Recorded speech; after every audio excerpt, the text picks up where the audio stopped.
Welcome back to another episode of Treknicity, the show where we talk about things to do with Star Trek. I'm your host, Lars the coming to you from somewhere beyond the cosmos, or perhaps even Southern California. At this point, I think they're one and the same. Joining me is a very, very special guest, and I do mean special. We'll just refer to him as the Captain, and let's just say he is a bit of an expert on the Trek universe. Say hi, Captain. Well, hi. What the hell's going on? I was busy before you called me. I got a ship to run, you know. Well, I'm sorry, I didn't mean to interrupt you, but that's kind of what I do. I figured Okay. since I was doing this and talking about Star Trek, I might as well have somebody who can hold a conversation about what it's like to be in the universe. All right, fine. Wow. Okay. So, in the episode, we're going to talk about Star Trek Discovery Season 2. Now, But before you get started too much on Discovery, let me tell you something about that series. Okay, it's not nearly as realistic as it should have been. Okay, there some of what they put in there, in fact, most of what they put in there is pure BS. But I can tell you the real scoop. Oh, okay. Well, I'm looking forward to it. I hope our viewers are too. So, okay, so we're talking about Star Trek. Star Trek Discovery Season 2, and I know in the last season I kind of was like, oh, I'm a fan. Then I kind of like, I'm not so much a fan. I'm still kind of not a fan, but I'm willing to give Season 3 a try to see what happens. So, let's start off with kind of giving you some highlights. Now, if you haven't seen Star Trek Discovery Season 2, okay, I'm just going to give you right now, spoiler alert, because we're going to talk about anything and everything. That being said, a couple of cool things in my book, a couple not so cool things, and we'll go through them one by one. So let's start off, Captain, by getting your opinion on the series as a whole. As a whole, to be honest, as I said, a lot of it's just pure BS from what really happened. But for your equivalent of entertainment in the 21st century, it's not all that bad. Well, okay. I guess My biggest complaint is some of what they put in there, as I told you, is just BS. It's not the real scoop. And quite frankly, I think it could have been written a lot better as a whole, even clear back to the first season. I agree. Which is kind of odd because one of my biggest beefs was the writing. For me, the biggest beef was the fact they had the character of Michael Burnham be this Mary Sue character where she had to be the absolute center of attention all the freaking time. Now, let me interrupt there briefly. Don't sell Burnham too short. She was an accomplished officer. Granted, what they showed on there is a bit out of proportion. She didn't have her hands in everything to do with Starfleet at that period, but she was a well-decorated officer and was well accomplished. Well, okay, so on that note, you say she is an accomplished officer. She is, good at what she does. My biggest beef is the fact that after one season, she was a character that gave us very little reason to invest in her. To be honest with you, the character of Captain Pike, played by Anson Mount this season, was much more investable as a character because you already knew who he was in a way, and there had been some mythos to the character developed throughout the years. So you kind of knew where you were going to go with him a little bit. And there was a reason to invest in him and Mulbar. He was a far more interesting character. I will agree with you there. And believe it or not, he was a real interesting character when he wasn't manning his ship. But that's a whole different story. Yeah, I'm sure you got some stories to tell, don't you? Not suitable for your show, young man. Oh, okay. Well, I'll take your word for it. The thing for me is, again, we talked about Michael Burnham being a Mary Sue character. Now, if anybody who's not familiar with a Mary Sue character, it's this character who is like a badass at everything. Um, they have faults that are incredible, but yet somehow they overcome them in ways that are just over the top, and they never truly fail at what they do. Um, so you sit there and you end up hoping that the character fails, and you don't want that for the protagonist of a series. You're like, hang on, they really shouldn't be doing that. Or they shouldn't be failing because they're the hero. The hero always wins. But with a Mary Sue character, you're like, no, I don't want them to win. I want them to go away. And I don't know how Not you a feel very about her, likable woman, Miss Burnham. I agree with you there. I, as a character portrayed on the show, as I said, she was an outstanding officer, but as a character portrayed on that show, there wasn't much likable about her. You couldn't trust her. She was a mutineer. She got jailed. There wasn't a whole lot to like about her. And her redemption, quote unquote, happened a little too soon and too easily. yeah, absolutely. That being said, I don't think that the character itself is irredeemable. I think that if they rework the writing a little bit more in season 3 and kind of make her, or at least make her fallible, like truly fallible, then we might be able to respect her more as a character. Yeah, the extra. I agree with you. The extremes, they were just pathetic. First, she's at the pit of despair. Then, 10 minutes later, she's at the height of victory. That just did not make sense. Not realistic. So, let's talk about the other characters that really stood out in this season. I already mentioned Captain Pike.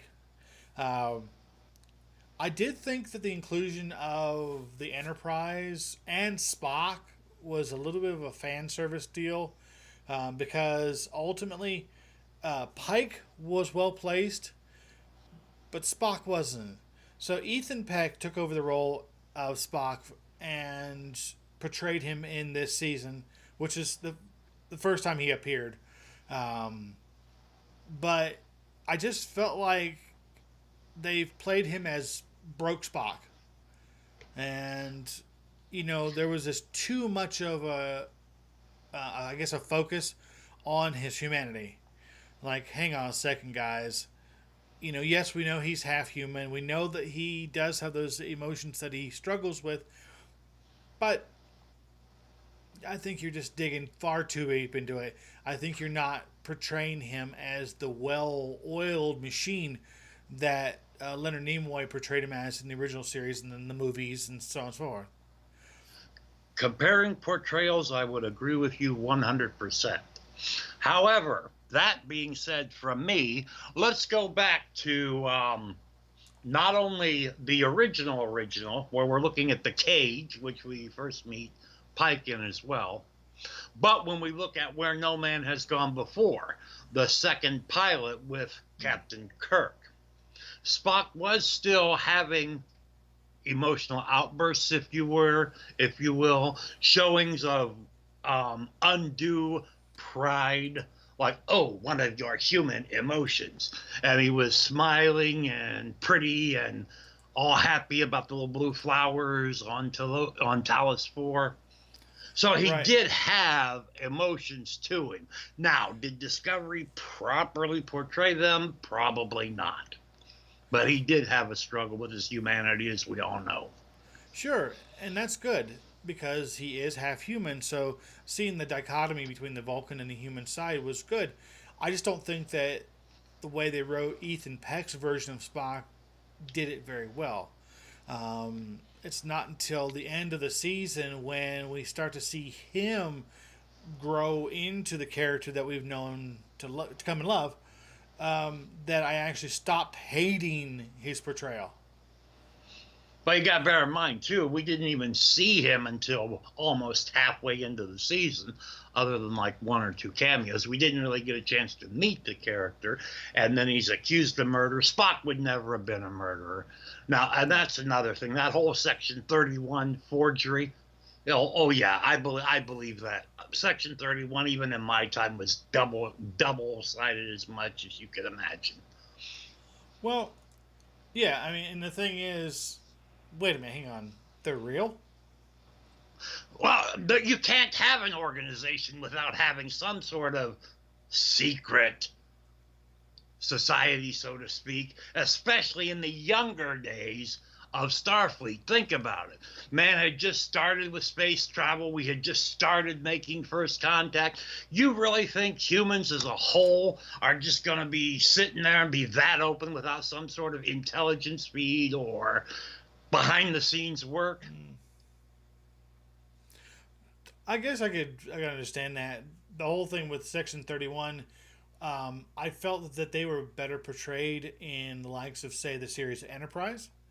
Um, this one, it's hard because I think they overplayed Michelle Yeoh's role. Um, when they brought her back as Mirror Giorgio. Yeah, she had no business being back, but yeah, I understand. And it was, again, just like with Burnham, you got to look at entertainment exaggeration. All the wheels in motion weren't just due to one person, but they portrayed it in one character. True. And then, of course, now there's some sort of discussion that Leland's infection by control. Well, no, first of all, I know I'm kind of getting ahead of ourselves, so I'll dial back here in just a second. But Leland's infection or control by the control system that came from the future is now being treated as possibly as a genesis of the Borg. I'm like, that doesn't make any sense either. It Um, doesn't, and it's not accurate. hmm. I will say that I was largely on board for season two until they went to Talos 4. That episode where they went to fix Spock's brain and they went to Talos 4, that was just pure fan service. It flew in the face of what had been established already, but yeah, it's kind of like here, like they got a spoon for you, like here, take it, take it, take it, take it, take it. Like no, There we didn't might be need that. some It truth was to that. cool, you know. There might be some truth to that.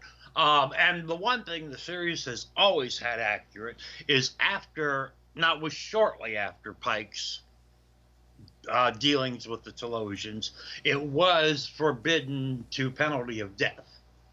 Now, where Spock kind of slid in was only a year or two afterward. And while the rule may have been in place for Starfleet, it's still a little young, shall we say, and maybe it didn't reach everybody, or even if it did. You got to remember, Discovery said Enterprise sat out the Klingon War. It was doing something different.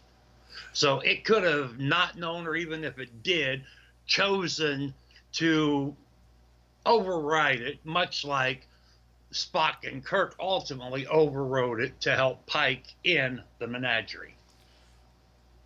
Okay, yes, I can kind of go with that a little bit. I think just the way it fell, it just didn't feel well placed. Um, it was cool. I have to be honest about it. It was cool to see them go back to Talos 4 and see what the 21st century look of the planet would be, and seeing the Telosians and with the more modern filmmaking techniques and the special effects and all that stuff. But it just didn't really serve much purpose. Like, and on top of it, it was kind of like the writers are saying, "We don't care the way you guys did it before. We're doing it this way, and you're gonna like it because we were on Talos 4. We're gonna do whatever we want." And it's like, okay, um, I guess no, I'm not going to. Um, I'm not going to do this whole thing. Now, uh, before I continue, I've just noticed that the sound coming from my ears just cut out for a moment. It's just come back, so we're good to go. Um, yeah, that is Sorry the about nature that of bad connection, maybe. yeah. Well, it's technology, so and I'm trying to be a little bit more streamlined, and yeah, well, these things happen. So okay, uh, let me qualify what I just said with a little bit of hubris. Or I should say, not hubris, sorry, the word is humility. Um, I understand that Star Trek is a TV show, and Gene Roddenberry is no longer with us, and it had to be entrusted into people who own the property to take care of it. And that meant it had to be, it's a business. So they have to make money, and they do that by bringing people in to watch the shows so that they can sell the advertise and keep the show going. Got it. I understand that. I just feel like they could have done it better. There, I'm in perfect agreement with you. I being one from the universe, it makes sense that I would be a fan of how it was portrayed. Um, and the Telosians were portrayed fairly accurately. The whole incident with Spock and helping him and so on. Um, I think that even though we have to accept that as an event in the universe, the way they put it in the broadcast I agree with you, could have been written differently, could have been done differently. There's no damn reason why he would have had to have been necessarily on the point of a nervous breakdown. Right. You know, it just made the character look weak. Yeah. And although, as I said, he did struggle with his humanity, and some of his struggles were immense, they were over exaggerated in Discovery. Agreed. Now, I've kind of glossed over the entire overarching story of season 2, and that being of the events that led to them finding the Red Angel. Yes, the Red Angel. You know, the season starts off by these red bursts of radiation showing up throughout the galaxy, and then basically taking off trying to find out what's going on. When they get to the first one, they find a ship that the only surviving member is Tig Notaro's character, Jet Reno. I love Tig Notaro. She is a fantastic actress. Actress. I just feel like they underutilized her. She was a great engineer, and they portrayed her as a good engineer. And yes, she could have had a bigger part in season 2. I agree with you 100%, because she was an active engineer in the fleet. And so they spend the entirety of the season chasing after these little red bursts. There were some really nicely contained stories. One thing that was really good for me is, like, in Enterprise, season 3 was terrible. Like the arc, the whole Xindi arc thing was horrible. But could have done without it. Yeah, it could have been a lot better. However, there were some nice little nuggets. One episode in mind for me was Carpenter's Tree. Nice little time travel story. It felt good. I felt like they could have done a lot better with season 2 of Discovery, because the way that they portrayed the Red Angel, it was like this enigma wrapped up in a mystery, and by the time we get towards the business end of the season, the character of the Red Angel just becomes a trifle. And again, they use the character of Michael Burnham to be like this, she's got to be this Mary Sue character, so that the Red Angel has to be all about her. Like, Well, it started, if you recall, with what you might call a MacGuffin or a false lead or a red herring. The first Red Angel that they trapped was supposed to have been her mother. Right. And then we find out her mother goes clear back into the future, but because of that helmet cam or whatever and all the specs they stole, now she has to make the suit and go do the stuff. Right. She actually has to go through and do the things that we've already seen her do. As far as sewing up like a time travel loop in that one, not bad. I was seen better, but I've seen it way worse. You got to But again, remember it when was they the went whole to thing the about Klingon monastery, they were told that the present and the past all had to come together as one for the future to happen. So it kind of became realized at the platform.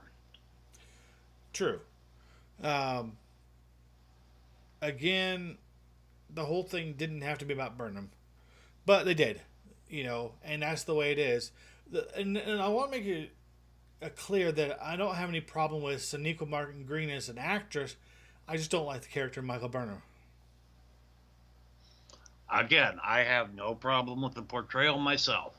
And as far as that goes, the only portrayal I didn't like is I'm with you. I think that Ethan Peck over emoted Spock. Way over emoted him. Yeah, and Beardy Spock. It wasn't until the season finale where we see Spock in a more traditional look with the haircut, the clean shaven, all that, where I started to say, okay, we might be somewhere with this one. But again, they kind of just took some liberties with the whole universe that they didn't need to. They could have told some great stories. I will say that the way they handled the whole thing with Hugh and Lieutenant Stamets, that was actually very dramatic. You wanted Stamets to win. You wanted him to win the love of his life back because You felt for the man. You felt for the man. And you felt for Hugh, too, because his experience when he just kind of was dead, so to speak, as far as he could tell, and then he's reconstructed. And how the hell does anybody come back to terms with being reconstructed from what they were before and not have difficulty personally and in their relationships and everything else? You felt for both characters. You wanted to see them grow. You wanted to see them come together. And while in my century, those types of romances are fairly commonplace, I thought more about the romance itself than I did the participants in it. And it was a great story for both characters and very accurately portrayed, I must say. I guess the thing is, and that was the one real story arc that held me. One character that I just cannot reconcile with, I cannot come to terms with, is Tilly. Mary Sue Wiseman Jr.? is a good. Sorry. Mary Sue Jr.? Yeah. Oh my God. Just stop. Like, I hate to say this, but in my mind, she's like the Star Trek version of Lassie. It's like, what happened, Cadet? Is Michael Burnham trapped down the well? It's like, oh, like, please stop. Do something better with her. Yeah. Her character in the series was underutilized. Truth of the matter was, she was underutilized as an officer too. And I think it had more to do with her overall personality than it did the writing of the show. But I think the writing of the show, yeah. Mary Sue Jr. Yeah, it's like having a character with Asperger's be a Starfleet, or like, she's a cadet, but having somebody trained to be a Starfleet officer who has Asperger's, and like, you're just sitting there scratching your head like, who is she? Why is she here? What are they going to do with her? Yeah. However, she did prove somewhat vital if we go back to what they portrayed in the short Treks when she met Poe, and Poe was able to come forward and help him toward the conclusion of the season.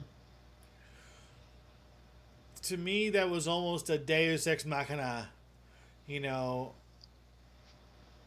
That whole thing where she's like, oh, I happen to know the queen of an entire planet who makes the lithium crystals. Really? Didn't see that one coming. Well, we did from the short Treks. Yeah, I know, but it was like, that was being sarcastic.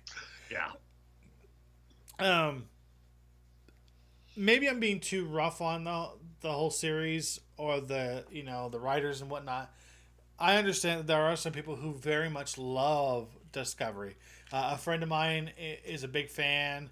Um, I did find out that during one of his viewing parties, Doug Jones, who plays Saru, actually showed up and watched the show with him. That was pretty cool. Yeah, And I that will would have say been that cool. Doug Jones's portrayal of Saru still my favorite.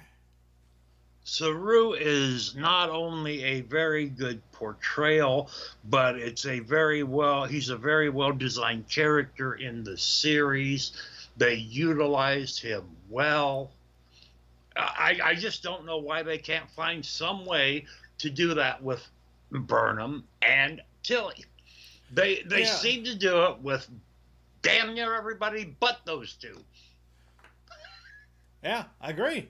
I very much agree. Um, the whole thing is that these characters kind of just get a gloss over, almost a two-dimensional treatment to them. Um, the whole Ash Tyler Volk thing. I'm Klingon, I'm not Klingon, I'm Klingon, I'm not Klingon, I'm Klingon, I'm not Klingon.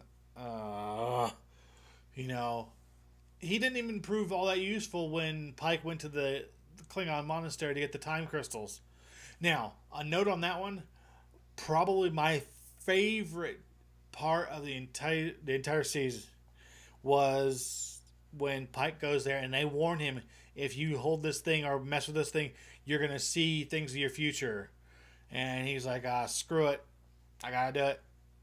You're going to And see it, you ain't going to like it, and yeah, because you're affected by this crystal, you cannot escape it. exactly. And then we see some of the details that surround his accident that leads him to be maimed and confined to the wheelchair in the episode Menagerie. Correct. Uh, so I thought that was really cool. I mean, see, that's taking a gap in what has been established and filling it in a way that makes sense and is entertaining. Yes, absolutely agree. 100%. Here's what I found with Discovery. I mean, I'm a big fan of the way it was portrayed, as I've told you today, and I'm sure it's very evident. But first, they're trying to separate themselves. No, we're not Star Trek. Then they're trying to come back and say, yes, we are Star Trek. That's my overall biggest issue with Discovery. Are you going to say you're canon, and if so, or you're Star Trek, and if so, be Star Trek? If you're going to say you're not, then don't be. Don't switch mid-course. Right. They did this with the relaunched Doctor Who back in 2005. When they brought Christopher Eccleston in, they tried really, really hard to separate him from the classic Doctor Who. And I feel like Discovery, in a way, was kind of like, it's Star Trek, but it's uh, a new Star Trek. Like, you don't even know how new it is. It's like, no, no. If it's gonna be Star Trek, be Star Trek. And it just didn't work. Right. It just didn't work. Just like when they kept Eccleston, because I saw that series too, by the way. When they kept Eccleston separate, they did a great job of it, but they were not going to be able to maintain that. That's No. why, as we If got they into want the to do future true series, service to the fans, then they should be able to. They should have embraced it right away. Instead, they didn't do that really until David Tennant came on board. right. And that's what I think they should have done with Discovery. Either we're going to be separate or we're not going to be separate. Let's not try to switch midstream and decide. Well, the thing for me is, it's bad when an actor who is known for primarily being a comedic actor does a better Star Trek series than Star Trek. And I'm, of course, referring to The Orville and Seth MacFarlane. Uh, that series feels like Star Trek. Like, you're sitting there and, like, I watched this entire season and I'm like, every episode, I'm in it. I'm wanting more. I want to see what happens next. With Discovery, I'm like, What are they going to do next?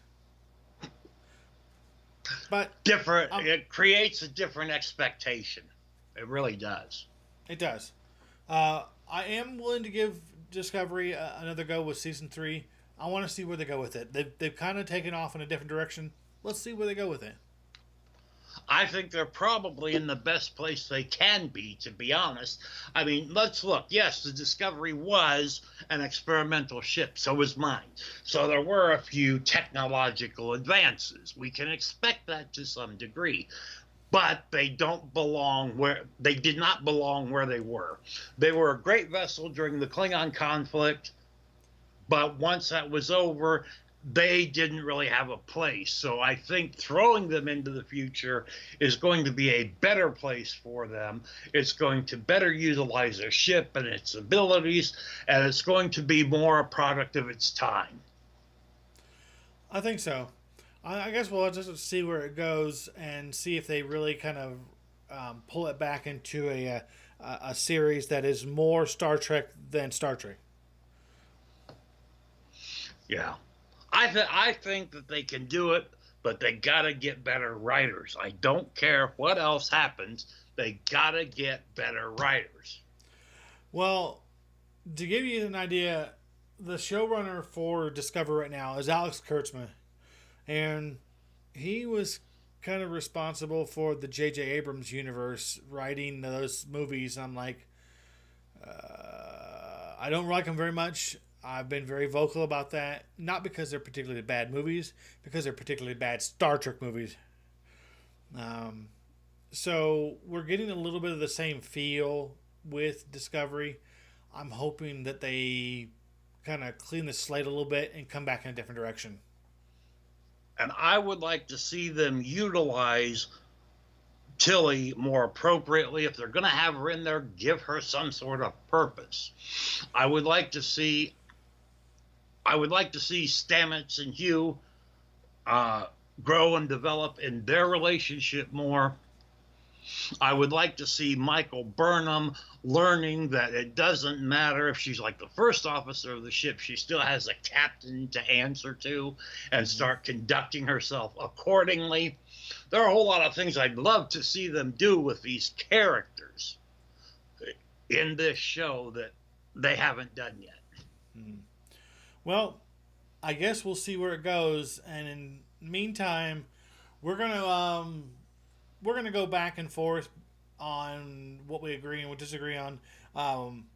It's been wonderful having your insight. Actually, I usually do this by myself, or I have a special guest, my hetero life mate from the Red Shirt Geeks, Patrick Murray.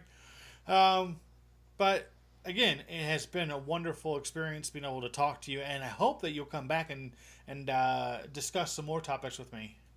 Not a problem. In fact, I have an idea. You mentioned the movies earlier. Why don't we look at a couple of those next time?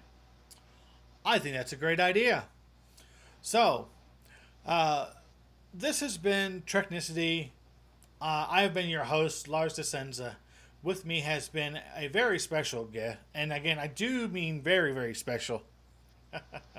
The Captain. Thank you you can very call much, me sir. Frank. That's my actual name. Oh, well, thank you very much, Frank.